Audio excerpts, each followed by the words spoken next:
Hey guys, CFAR here, and today I wanted to go over all of my single-player settings for the upcoming ARK Survival Evolved series.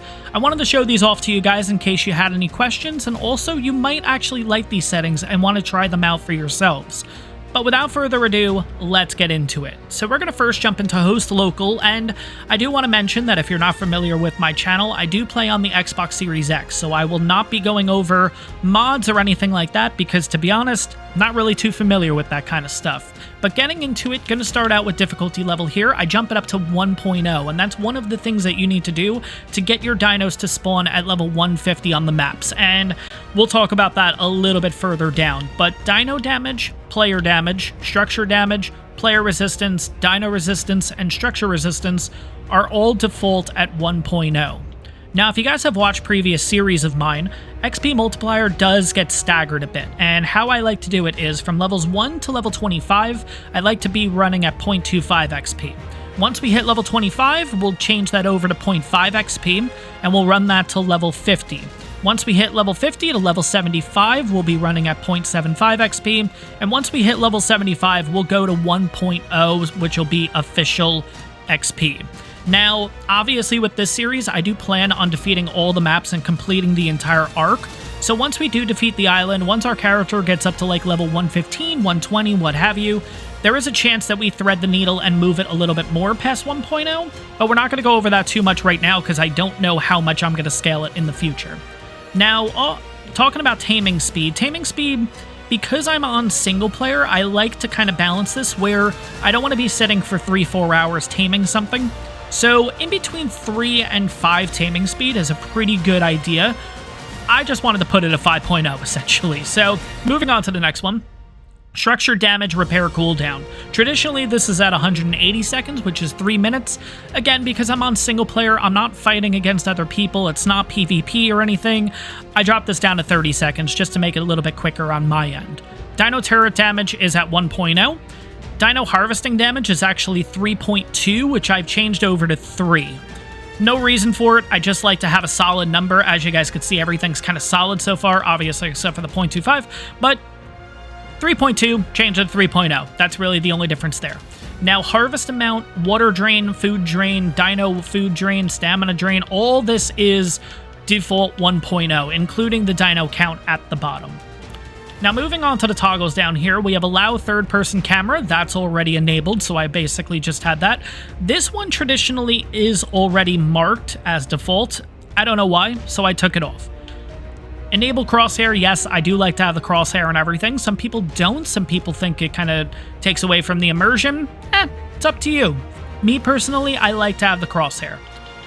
Moving down the list, PvE mode. PvE will be enabled later in the series once we have access to cryopods. At that point, once we have access to cryopods, I'll kind of be toggling between PvP and PvE, because when using the cryopod, you won't get cryo sickness or anything in PvE mode, which will definitely come in handy in the future. Disable friendly fire is turned on. Show map player locations is turned on. Again, even though this game's been out for a while, I've personally been playing it on my channel for 4 years, I still like to see where I am on the map specifically. And again, this does go into the whole immersion thing. It's up to you if you want to play with or without this specifically. Next thing is maximum difficulty, and we talked about this before in regards to dino difficulty being at 1.0. With the difficulty at 1.0 plus this specifically, it forces the max level to 150 regardless of the map. So these are the two things that you need to have on to get your dinos spawning into 150 max. Personally, for the series, I'm not going to do PvP gamma or single player settings. I don't think I've actually ever done single player settings. I think my settings are actually pretty balanced as an entire group. And now if I actually click this, it's going to cause a whole bunch of problems with that. So if you are doing my current settings, make sure single player settings is turned off. Now, corpse locator, disable structure placement collision, multiple platform floors, and unlimited respecs are all turned on. Now, to break this down a little bit, basically this allows me to clip into the terrain. It just makes it easier to build. It makes it a little bit nicer. I just like this turned on, basically. Now, allow multiple platform floors, so when we have a platform base, or I think this also works with rafts if I'm not mistaken too. You can build multiple levels essentially, and in this series I kind of want to do everything and anything, so I'm just going to toggle that on. Allow unlimited respecs. Now if we did not have this turned on, essentially if we use a Mind Wipe tonic, the next time we would be able to use it is after we level our character, which can get a bit annoying when we get up to level 90, 100, 110, what have you. Having this turned on, I can do unlimited respecs. I can drink as many Mind Wipe tonics as I want, and that's the way I personally want it to go. Now, the last thing I do have toggled is allow flyer speed leveling, which is another thing that it seems like we're not going to have access to in ASA, or at least the beginning of ASA, so I want to enable it for right now just to get one last feel of allowing flyer speed and everything. But moving on to the advanced section, not a lot is toggled in this first section except for allow cave building and allow flyer carry. Cave building specifically, we're in PvE, we're on the island. I'm okay with building in caves, let's put it that way. Now, we're not going to go too nuts, but at the same time, we might do something here and there. Allow flyer carry PvE, so obviously we can have our Argents, we can have our Quetzals, kind of pick up dinos and all that kind of stuff. Rest of it, I'll leave blank. Now, for all these are default, and I don't really know what these are like about or anything, so we're not going to worry about those. In this section, the only one that I do have toggled is non-permanent diseases and override structure platform prevention. Non-permanent diseases is essentially if you get any kind of disease, like rabies. There we go. If you have this not checked and you get rabies and die, your character will respawn with rabies, which I think is a little ridiculous, and it just puts you in this endless cycle of dying. So its non-permanent diseases is checked, which means when my character does die of rabies, I won't respawn with rabies. Now, override structure platform prevention, this is for turrets and spikes that can be built on platform saddles, which traditionally they're not allowed to. For this, again, we're in single player, we're here to have fun. I got that toggled on to have an interesting episode or two with, basically. The rest of this, I don't think I've actually toggled anything here except for this one, structure prevent resource radius multiplier. So how close the resources will respawn near our bases. Now, if you guys know me, I do like to have a really nice looking PvE base, and not only the base in particular, but the surrounding area. I don't want to knock out all the trees where it's just this huge flat land around the base. I want to have foliage, I want to have trees, I want to have rocks, I want to have all that kind of stuff. So I basically reduce the bubble around our base in which stuff can respawn back in, and it'll just look a little bit more natural at the end of the day. Alright, moving on to the big one, which is world settings, and this is going to be the breeding settings and all that kind of stuff. And first of all, poop interval, lay egg interval, these are all default. Mating interval, I put it to the lowest you could on console, which is 0.001. Now, on PC you can go further than this, but on console, if we go down to 0.0001, you'll see it comes up 0.0, and what's going to happen is when we spawn in, that's going to change back over to default. So make sure if you are playing on console, this specifically is the lowest you can go at 0.001, which is what I have it set up here. Most of the time, depending on the dino, I'm going to use the Equus, for example. I think it's about a 4-minute cooldown, which really isn't that bad. It might even be a little bit quicker than that, if I'm going to be honest. Now, egg hatch speed and baby mature speed. I'm going to be honest with these two. These are not my settings, and I'm going to say that again. These are not my settings. So these are Flingerflu settings, and Flingerflu is a channel that I've watched for a while. I really enjoy his content, and he has went through and kind of broken down, did the for science of how you get these to a nice, happy medium. And long story short, his settings seem to work pretty well. I like using his settings. So we're going with 30 egg hatch speed and 42.5 baby mature speed. Now there is one more setting to talk about, and we're going to jump here a second, which is baby cuddle interval multiplier. Now this is going to be how many cuddles and kind of the time between the cuddles. Again, he's done all the science for this, so it's 0.035 is the cuddle interval that lines up with these two other settings. So it's worked for me. It obviously has worked for him. I like the settings, so I kind of copied them. Moving on. Baby consumption speed and harvest health are both at 1.0. Resource respawn period, this kind of goes along the line of that previous resource setting that we talked about. Again, 0.5, it allows stuff to respawn in a little bit quicker. Baby cuddle, baby imprinting, all at 1.0. This is all default. Now, moving down to time of day and all that kind of stuff, my day cycle in ARK is 1.0. It is official.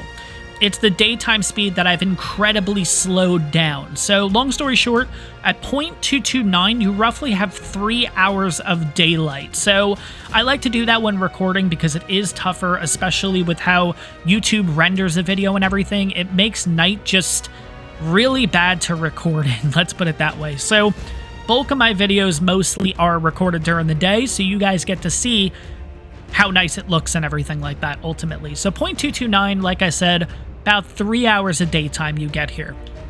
Nighttime speed is 1.0, which is official. I believe official is 14 minutes, something like that. So nighttime goes relatively quickly, but that does give me time to kind of work behind the scenes, get a few things done kind of in the background between episodes and everything like that.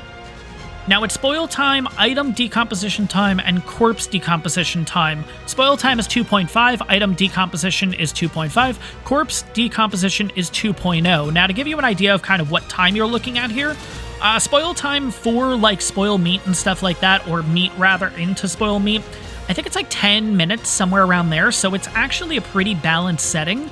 It's nothing too crazy, but at the same time, when you get really good stuff like mutton, raw prime meat, and whatever, they don't like spoil in like 2 minutes. They spoil in, it gives you a little more time to get back to base and actually utilize that kind of stuff. So, in my opinion, 2.5 works out pretty well. Now, item decomposition time, this is when you throw stuff on the ground, like all the 50 million skins you get when you log in. 2.5 puts you at a 5-minute spoil time, if you will. So when you throw it on the ground, in 5 minutes, it'll disappear. Give you guys an idea about that. Corpse decomposition time. So now when you kill a creature, the creature will remain in the world for about 30 minutes, somewhere around there, which I haven't really toggled the setting too much, but I kind of landed on 2.0 a while ago, and personally, I've kind of kept it the same way since. So if you kill a creature, you roughly have 30 minutes to basically chop it up and get the meat and the hide from it. No resource radius for players and structures is both 0.5. Again, going with that PvE aspect, I like to have foliage and rocks and trees all around my base. I don't like to make it just a flat, complete, destructed area around my base. So again, 0.5 is what I like to use. Crop speed and decay speed are both at 1.0. That is official. Now, going down to the wild stats per level, all official here. Tame dinos, all official here. Tame dinos add per level, all official here. Everything's official for these categories. Same thing with the affinity, and same thing with player stats. Everything is official 1.0, or for some of these, like the 0.44 and all that, that's also official too. Moving down to the miscellaneous settings, the only thing that I've really changed here are these three specifically. So, floating damage text, I just like to see how much damage my dinos are doing. Custom recipes, we'll talk about this later in the series, but I like doing custom recipes. It's something I haven't really done too much on the channel, but I do like to do it. And it's always something that's in the back of my mind that I need to do at some point, you know? So I want to do that in this series, custom recipes. Allow raid dino feeding. So this is when you tame like a titanosaur. If you do not have this checked, it will actually starve to death regardless of how much food and stuff you put into it. Now, with this checked, it will actually consume the food in its inventory to stay alive. Now, this is a whole balancing thing, especially being on a server in PvP. They obviously don't have this checked because once you get a Titanosaur, that's it. You know, it's never going to die, essentially. I think traditionally, if you have a Titanosaur, it lives for, what is it, a day, I think you get with it? Because it'll naturally starve to death. But because we're on single player and stuff, once we tame a Titanosaur, which I really want to do at some point in this series, because personally I've never done it before, I want to keep this thing. So I do have that checked in order for it to stay alive. Now moving to the bottom settings here, the only things I've changed here are the supply crate and the fishing loot quality. I bumped this up from 1.0 to 2.5 simply because I am on single player and I kind of want this balanced out, where I think with 2.5 you do get stuff that is ridiculously expensive to make, but when you kind of toggle this and you mess it around a little bit, it seems even at 1.75, it's like being at 1. It doesn't really make too much of a difference. The only difference I've really ever seen is when I do jump this up to 2.5. I start getting a little bit better loot, but it's not overkill loot, if that makes sense. So in my opinion, this is kind of a happy medium, at least for me. The last thing that I've changed here, well, the second to last thing rather, is increased platform structure limits. So on rafts and stuff like that, you can only put a certain amount of structures.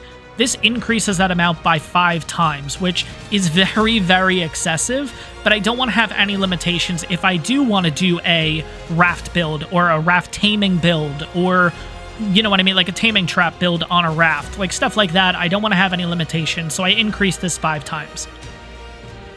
Finally, the last setting that I've done is the active event setting, and if you go through the history of ARK, we've had the Valentine's events, we've had the Christmas, we've had Thanksgiving, we've had all that. You can actually toggle these events whenever you want. So I can change this over to the Halloween events, I can change it over to really whatever I want at whatever time of year it is, and I do plan on doing that. But for right now, I have it set as the PAX event, which was an event that happened, I believe, sometime last year in 2022. They basically allowed colorful dinos to just spawn into the map, basically. And I really like how crazy the colors get. So for the last series, we're going to have a little fun. I do have the PAX event active and going, and honestly, some pretty cool colors I've seen so far with the start of the episode and everything, the start of episode 1. But guys, at this point, that is all of my ARK settings. I hope you guys enjoyed it. I hope this answered any questions that you guys had. I hope you guys might even like these settings to even try out and see how these settings go, because in my opinion, they're very balanced. It definitely suits the people that love the early game grind, but it also suits people towards end of the game and everything like that, in my opinion. So let me know in the comments how you like these settings, how you would possibly tweak them or anything like that. But that is going to wrap up this episode, guys. I hope you guys enjoyed this one. I hope you enjoyed the upcoming series that is literally starting now. Right after this video's out, you will have access to episode 1 of the brand new ARK Survival Evolved series. So I hope you guys enjoyed that. Take a second, guys. Make sure to smash that like button if you found yourself enjoying this one. On top of that, if you're excited for more ARK Survival Evolved, if you're excited for ARK Survival Ascended coming out relatively soon, make sure to hit that subscribe button. It really helps the channel out. And that is going to wrap up this video, guys. I hope you guys enjoyed it, and I'll see you guys in the next one.